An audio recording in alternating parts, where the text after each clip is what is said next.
السلام علیکم دوستو، کیسے ہو آپ سب؟ میں ہوں اریج اور آپ ہیں اس وقت میرے یوٹیوب چینل اریج شاہ ناولز پہ۔ ہائے گائز، سب سے پہلے تو جلدی سے ہم یہ والی ایپیسوڈ پڑھتے بھی بالکل، اس کو بعد پھر میں نے دوسری ایپیسوڈ بھی پڑھنی ہے، تو پہلے ہم اس کو پڑھ لیتے ہیں۔ ہاں جی، آج 2 ایپیسوڈ آنی ہے جیسا کہ میں نے وعدہ کیا ہوا ہے، اور وہ جو 10 ایپیسوڈ میں نے دوسرے چینل پر پوسٹ کی تھی اس کو کمپائن کر کے میں دوبارہ یہاں پہ پوسٹ کری ہوں، جن میں سے 4 میں نے پوسٹ کر دی ہیں، باقی بھی میں یہیں پر پوسٹ کر دوں گی تاکہ آپ لوگ جو کنفیوز ہو رہے ہو وہ ختم ہو جائے، اور دوسرے چینل کو جس نے انسبسکرائب کرنا ہے وہ کر دو یار، ریجیکٹ ہو گیا چینل میرا۔ اور شکر اللہ کا، مجھے کل سے نوٹیفیکیشن آئی ہوئی تھی یوٹیوب کی، لیکن میں نے آج چیک کیا ہے کہ انہوں نے کہا ہے کہ آپ جو میں نے اپیل ڈالی تھی انہوں نے کہا ہے کہ آپ کا چینل بالکل ٹھیک ہے، کوئی مسئلہ نہیں ہے آپ کے چینل میں۔ تو میں نے تو شکر کیا ہے خدا کا، اللہ پاک کا کرم ہوا ہے، میرا چینل ٹھیک ہو گیا ہے۔ اور یار ابھی تک آپ لوگوں نے 50,000 سبسکرائبر پورے نہیں کیے ہیں، تو میرے حال میں 160 یا 170 کے آس پاس رہ گئے۔ یار کر دو پلیز کر دو۔ ہم ابھی ایپیسوڈ پہ آتے ہیں، پھر میں نے دوسری ایپیسوڈ بھی پڑھنی ہے جو کہ میں نے آپ کے لیے 50,000 کا سرپرائز رکھا تھا ہے۔ پھر بعد میں نا 50,000 کے سبسکرائب پہ نا آپ لوگ مجھے نہیں کہہ سکتے کہ ہمیں سرپرائز ایپیسوڈ دو، کیونکہ میں ایڈوانس دے رہی ہوں۔ تو جی یار، ستمبر قسط نمبر 71 پارٹ 2، تحریر اریج شاہ۔ آئرہ کے لفظوں نے اس کا دل بہت برے طریقے سے دکھایا تھا۔ اسے کچھ سمجھ نہیں آ رہا تھا وہ کیا کرے۔ وہ آئرہ سے بات تک نہیں کر پا رہا تھا، اور نہ ہی آئرہ اس کی کوئی بھی بات سننے کو تیار تھی۔ وہ بہت برے طریقے سے پھنس چکا تھا، اور اوپر کمرے میں جانے کے بجائے سیدھا وہ قاسم بابا کے کمرے میں آیا تھا۔ بات کو آگے بڑھانے سے بہتر تھا کہ وہ قاسم بابا سے شیئر کر کے اس مسئلے کا حل نکال لے۔ قاسم بابا جو سونے کی تیاریاں کر رہے تھے، اسے اپنے کمرے میں آتے غصے سے دیکھنے لگے تھے، جبکہ وہ دروازہ بند کرتا ان کے پاس آ کر بیٹھ گیا تھا۔ قاسم بابا، میں آپ سے بہت ضروری بات کرنا چاہتا ہوں، وہ ان کے پاس آ کر بیٹھتے ہوئے کہنے لگا تھا، جبکہ اس کی کسی بات کو سننے میں کوئی انٹرسٹ نہ ہونے کے باوجود بھی اس کے چہرے کی پریشانی دیکھتے ہوئے وہ اسے بولنے کا اشارہ کر چکے تھے۔ اور پھر اس نے ان سے کچھ بھی چھپایا نہیں تھا۔ اسے اپنی ذہنی ٹینشن کم کرنی تھی، اسی لیے انہیں سب کچھ بتاتا چلا گیا، اور سب کچھ سننے کے بعد قاسم بابا بھی پریشان ہو گئے تھے۔ آئرہ میری بچی، مجھے لگتا ہے تجھے ایک دفعہ، صرف ایک دفعہ ازبک کی بات سننی چاہیے۔ وہ کیا کہنا چاہتا ہے تجھے سمجھنے کی کوشش کرنی چاہیے۔ میں جانتی ہوں یہ تیرے لیے بہت مشکل ہے، لیکن پھر بھی یہ تیری زندگی کا سوال ہے۔ تو ایک دفعہ سن تو صحیح کہ وہ کیا کہنا چاہتا ہے۔ فارحہ بیگم اس کے پاس بیٹھتے ہوئے اسے سمجھانا چاہتی تھی۔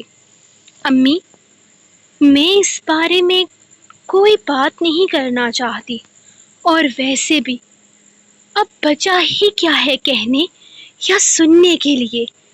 وہ اس گلٹ میں ہیں کہ ان کی وجہ سے میں ہسپتال پہنچ گئی، مرتے مرتے بچ گئی، ورنہ ان کے چہرے پر جو گلٹ ہے نا وہ بھی نہیں ہوتا۔ اب کسی خوش فہمی میں مت رہیے کہ ازبک درانی مجھ سے محبت کرتے ہیں۔ یہ سب کچھ پلان کر کے کیا ہے انہوں نے۔ وہ بیڈ پر ان کے سہارے لیٹتے ہوئے کہہ رہی تھی، نہیں میری بچی، مجھے ایسا نہیں لگتا۔ مجھے لگتا ہے کہ یہ سب کچھ برلاس خان کی وجہ سے ہوا ہے، کیونکہ برلاس خان ازبک سے ملا تھا۔ ان سب سے پہلے میں نے خود دیکھا تھا اسے برلاس کے ساتھ باہر کھڑے۔ وہ بہت غصے میں اس سے بات کر رہا تھا۔ اس کے علاوہ اسے کوئی اور پریشانی بھی تھی۔ وہ بہت پریشان تھا اس دن۔ تو نہیں جانتی، لیکن میں نے دیکھا تھا وہ اسے سمجھانا چاہتی تھی۔ اگر رشتے مضبوط ہونا امی، تو کسی کے کچھ کہنے سے کوئی فرق نہیں پڑتا۔ ہمارا رشتہ مضبوط تھا ہی نہیں۔ ازبک کی وجہ سے میں نے اپنا بچہ کھو دیا۔ یہ دکھ میں کبھی بھلا نہیں سکتی۔ میری پہلی اولاد کی خوشی، اس کا احساس، اس کو چھونے کی خواہش، اسے اپنے ہاتھوں میں لینے کی خواہش، اسے اپنے سینے سے لگا کر پیار کرنے کی خواہش، سب کچھ چھین لیا اس انسان نے۔ اس کا یہ گناہ معافی کے لائق نہیں ہے، اور اس کے ساتھ زندگی گزارنے کے بارے میں سوچنا اب میرے بس میں نہیں ہے۔ پلیز مجھے آرام کرنے دیجیے۔ وہ بیڈ پر لیٹتے ہوئے آنکھیں بند کر گئی تو فارحہ بیگم اسے سمجھانے کے لیے کچھ بھی نہیں کہہ سکی تھی، لیکن وہ اس معاملے کو اس طرح سے جانے بھی نہیں دے سکتی تھی۔ انہوں نے سب کچھ پتہ لگوانا تھا۔ آخر ان کی بچی کی زندگی کا سوال تھا۔ بے شک ازبک نے جو کیا تھا وہ معافی کے لائق نہیں تھا، لیکن ازبک نے یہ کیوں کیا تھا وہ جاننا چاہتی تھی۔ انہیں لگ رہا تھا ان سب کے پیچھے کوئی نہ کوئی راز ہے۔ اگر ازبک اس حد تک گیا ہے تو اس کے پیچھے کوئی نہ کوئی بڑی وجہ ضرور ہوگی۔ صبح رائے کی آنکھ کھلی تو الوینا اس کی باہوں میں گہری نیند سو رہی تھی۔ وہ آہستہ سے اس کا ماتھا چومتا، اس کے نازک لبوں کو اپنی انگلیوں سے سہلاتا اس کی بکھری حالت دیکھ رہا تھا۔ رات اس کی شدتیں سہتی، وہ اس وقت بھی اس کا ایمان ڈگمگا رہی تھی۔ دل تو چاہ رہا تھا کہ وہ ایک دفعہ پھر سے اس کے نازک سے وجود سے اپنی تشنگی مٹائے، لیکن اب یہ ضرورت سے زیادہ ظلم ہو جاتا۔ وہ اب مزید ظلم رات تک کرنے کا ارادہ رکھتا تھا، اسی لیے اس کے قریب سے اٹھا تھا۔ فریش ہونے کے بعد وہ سیدھا نیچے آیا تھا۔ اتنے دن ہو گئے تھے اپنی ماں کا چہرہ تک نہیں دیکھا تھا۔ السلام علیکم۔ گڈ مارننگ قاسم بابا۔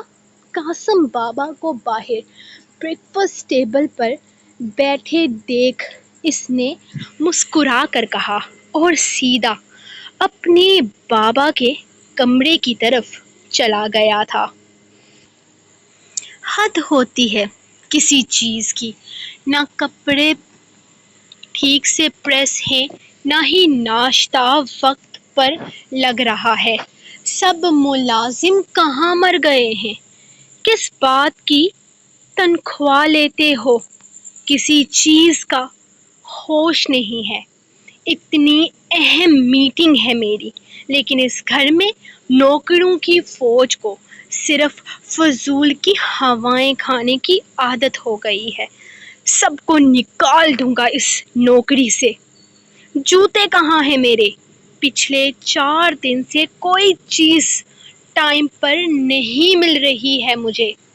نوکر بھاگم بھاگ کر رہے تھے، کبھی ایک چیز پر بھاگ کر المیر کے کمرے میں آتے تو کبھی دوسری چیز۔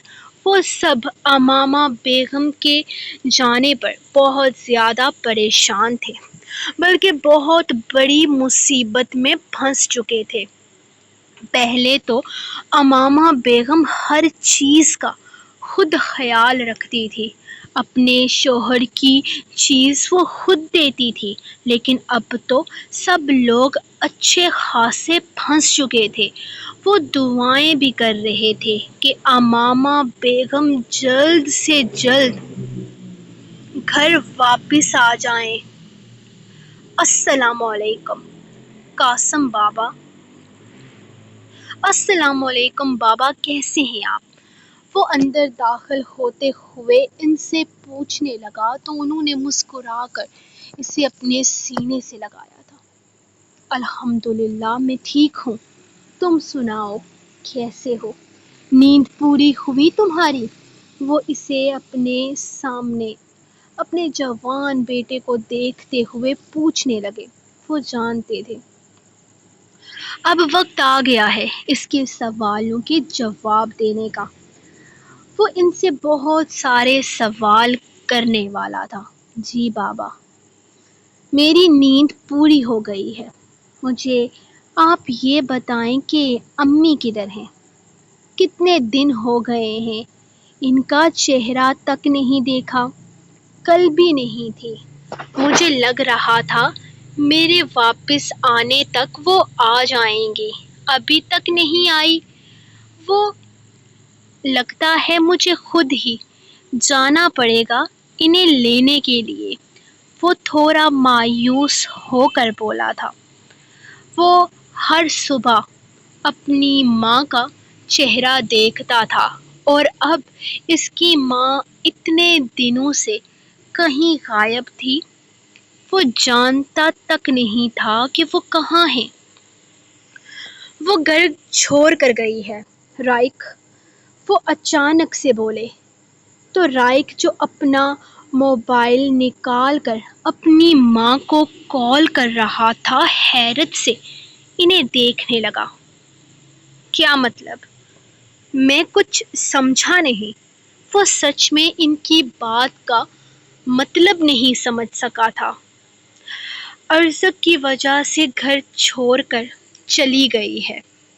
انہوں نے اس سے کچھ بھی نہ چھپانے کا فیصلہ کرتے ہوئے کہا، جبکہ ان کی بات تو رائک کو اب تک سمجھ نہیں آئی تھی۔ ارزق کی وجہ سے گھر چھوڑ کر چلی گئی ہیں؟ اس آدمی سے ان کا کیا تعلق ہے؟ وہ حیرت سے پوچھنے لگا تھا۔ وہ اتنا بچہ ہرگز نہ تھا جو ان کی بات کو نہ سمجھ پاتا۔ کچھ حد تک یہ قصہ اس کو سمجھ آ رہا تھا۔ ارزق میرا بیٹا ہے رائک، یوں کہہ لو کہ وہ تمہارا بھائی ہے۔ امامہ کی میری زندگی میں آنے سے پہلے میں ایک لڑکی کو پسند کرتا تھا اور میں نے اس سے نکاح کیا تھا، اور وہ اسی میں سے میری اولاد ہے، لیکن وقت اور حالات کچھ ایسے ہو گئے تھے کہ میں اسے اپنا نہیں سکا اور مجھے رابعہ کو طلاق دینی پڑی۔ تمہاری ماں میری خاندانی بیوی تھی، مجھے اسی کے ساتھ زندگی گزارنی تھی۔ میں بھول چکا تھا کہ میری ایک اور اولاد بھی ہے، لیکن وقت نے مجھے یاد دلایا۔ ارزق میرا بیٹا ہے اور تمہاری ماں رزق کو قبول کرنے کے لیے تیار نہیں ہے۔ وہ کہتی ہے کہ وہ میرے ساتھ نہیں رہنا چاہتی کیونکہ میں نے اسے دھوکہ دیا ہے، اس کے ساتھ بے وفائی کی ہے۔ حالانکہ مجھے لگتا ہے کہ دھوکہ میرے ساتھ ہوا ہے۔ اب تک تو میں یہی سمجھتا آیا ہوں کہ اس معاملے میں اگر کوئی بے قصور تھا تو وہ میں تھا، لیکن تمہاری ماں نے گھر چھوڑ کر اس بات کو فضول میں کھینچا ہے۔ اب ان سب چیزوں کی کوئی تک ہی نہیں بنتی۔ کون سا رابعہ زندہ ہے جو تمہاری ماں کو اس سے کوئی مسئلہ ہو رہا ہے؟ میری ایک ہی اولاد ہے نا، اور میری اولاد نے میرے پاس ہی رہنا ہے۔ وہ اسے دیکھتے ہوئے بولے تو رائک نے افسوس سے انہیں دیکھا تھا۔ انہیں اس بات کا بالکل کوئی ملال نہ تھا کہ ان کی وجہ سے اس کی ماں گھر چھوڑ کر چلی گئی ہے۔ نہ جانے وہ کون سی کنڈیشن میں تھی اتنے دنوں سے۔ وہ تو یہ سوچ رہا تھا کہ وہ اپنی خوشی سے گئی ہے۔ کچھ دنوں کے لیے وہ ہر سال اپنے آبائی گاؤں کچھ دن کے لیے رہنے جاتی تھی، لیکن یہ معاملہ اتنا سنگین تھا، اسے تو معلوم ہی نہیں تھا۔ رائک بیٹا، انہوں نے کچھ کہنا چاہا تو رائک نے ہاتھ اٹھا کر انہیں روکا تھا۔ میں انہیں لینے جا رہا ہوں بابا، باقی باتیں ان کے آنے پر ہوں گی۔ آپ نے کسی اور سے شادی کر رکھی تھی، آپ کی کوئی اور اولاد ہے، ان سب میں پرنے والا میں کوئی نہیں ہوتا۔ یہ آپ کا نجی مسئلہ ہے، لیکن اس میں اگر میری ماں ہرٹ ہوئی تو آپ کو اس کا ہرجانہ بھرنا ہوگا۔ وہ اپنی بات مکمل کرتا تیزی سے ان کے کمرے سے نکل گیا تھا، اور پھر وہ رکا نہیں تھا قاسم بابا کی پکار پر بھی۔ وہ سیدھا گھر سے نکل گیا تھا۔ باہر سے اس کی گاڑی سٹارٹ ہونے کی آواز آئی تو قاسم بابا نے ایک بار کمرے سے باہر نکلتے علمیر درانی کو دیکھا تھا، جو کافی پریشان لگ رہے تھے۔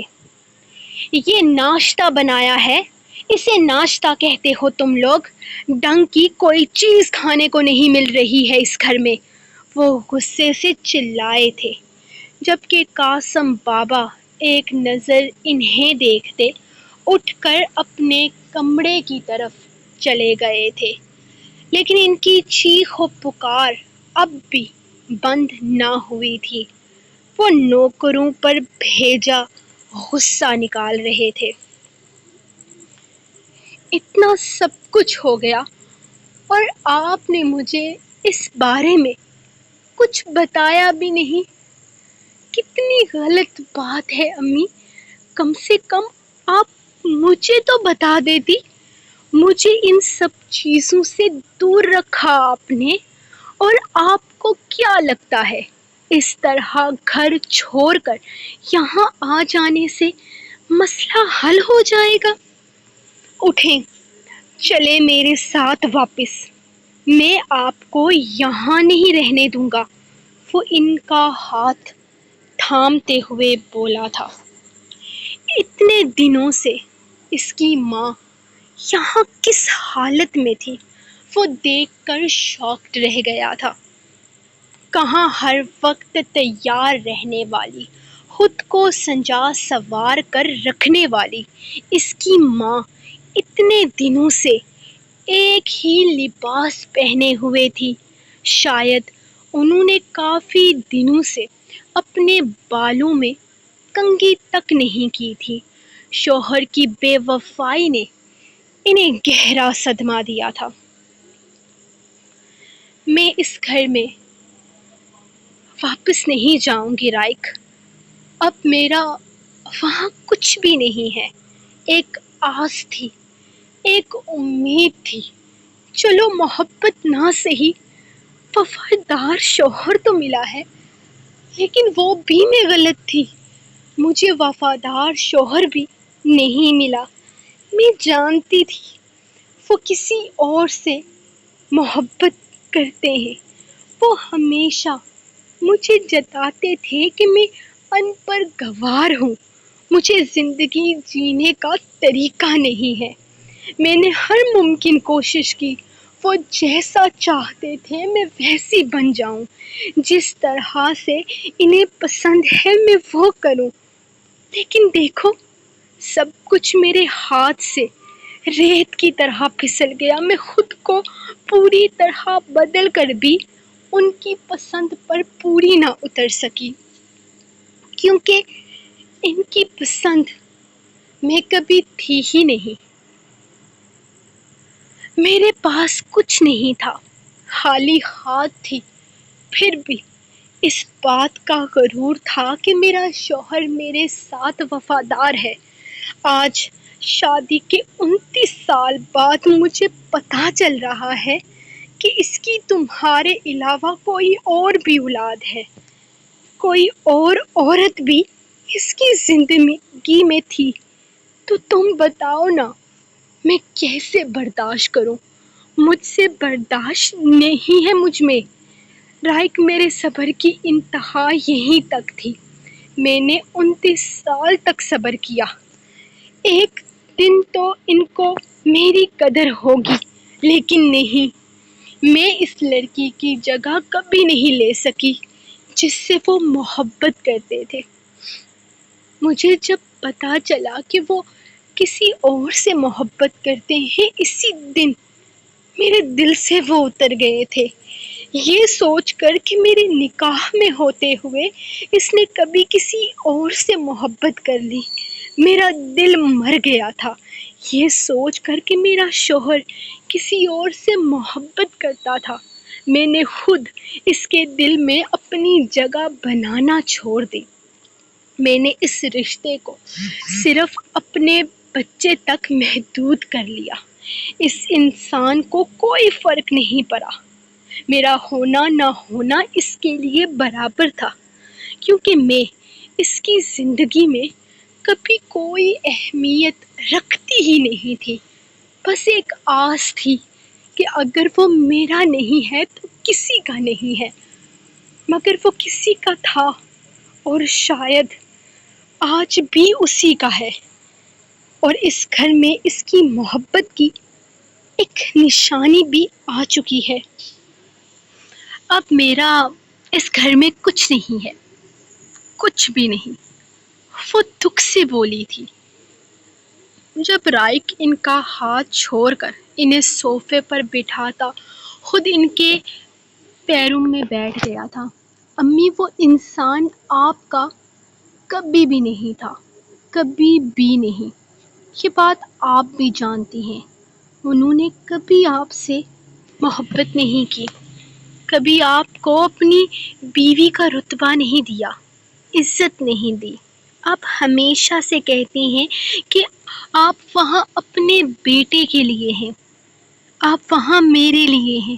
تو اب آپ اس شخص کے نام پر سب کچھ چھوڑ کر آ گئی، اسے یہ بتانے کے لیے کہ اس کی بے وفائی نے آپ کو ختم کر دیا ہے. نہیں، میں اپنی ماں کو کمزور نہیں بننے دوں گا اس شخص کے سامنے. آپ کل بھی وہاں اپنے بیٹے کے لیے تھی، اور آج تو وہ گھر بھی آپ کے بیٹے کے نام ہے.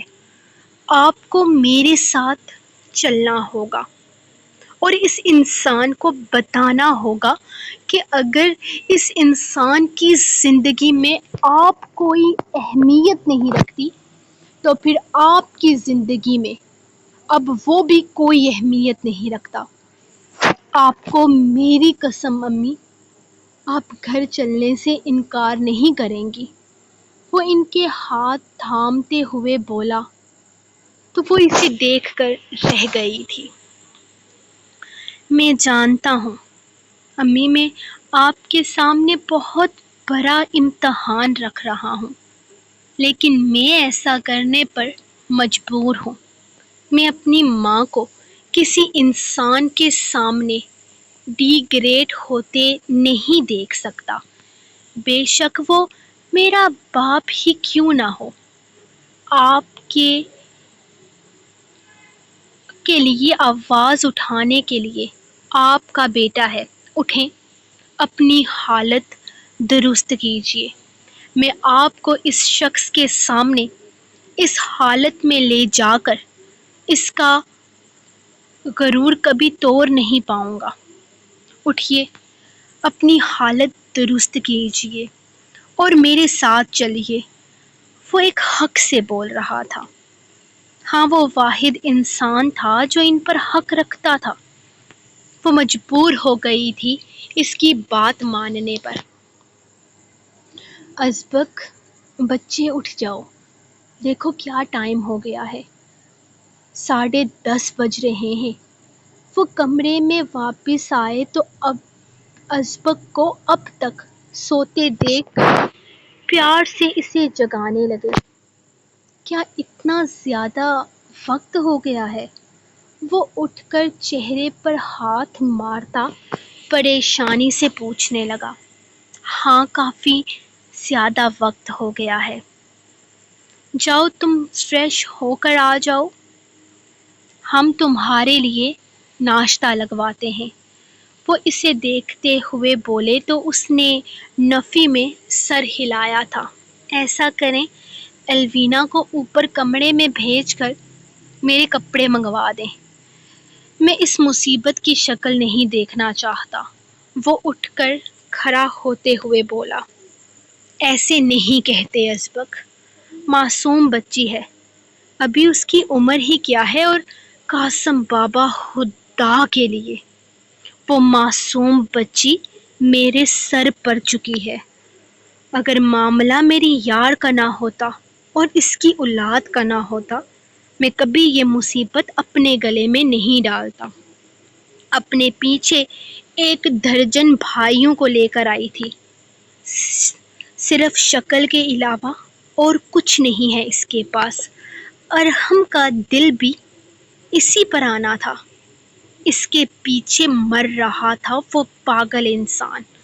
ایک دفعہ اس کی عقل کے جوہر دیکھ لیتا نا تو خود پتھر پر 100 دفعہ سر پٹک کر جان دینا پسند کرتا۔